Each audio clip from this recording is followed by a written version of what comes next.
Wir zeigen dir, wie du deine eigene Animation in Blender erstellen kannst. Wenn dir das hilfreich ist, zieh in Betracht, unseren Kanal zu abonnieren und das Video zu liken. Öffne zuerst Blender auf deinem Desktop und stelle sicher, dass du im Layout-Arbeitsbereich bist. In der Mitte siehst du deinen Standardwürfel. Um mit der Animation zu beginnen, musst du deine Zeitleiste einrichten. Gehe dazu ganz nach unten auf dem Bildschirm, wo du das Zeitleisten-Panel siehst. Hier kannst du den Start- und Endrahmen für deine Animation festlegen, indem du die Zahlen anpasst. Für eine einfache Animation sagen wir, du möchtest 250 Frames.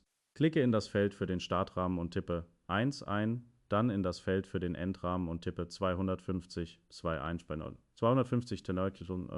250 zu ein neues Fünfte, um ihn entlang der Z-Achse nach oben und unten zu bewegen. Positioniere ihn an dem Punkt, wo du starten möchtest, und drücke I auf deiner Tastatur, um einen Schlüsselrahmen einzufügen. Wähle Position, um seine Lage festzulegen.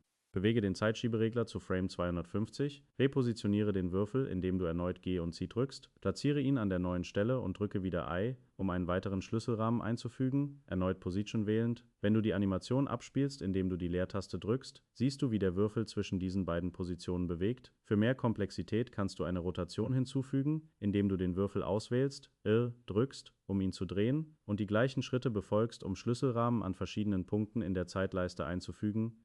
Wenn du deine Animation ansehen möchtest, gehe zum oberen Menü und klicke auf Rendern und dann auf Animation rendern, um zu sehen, wie es aussieht.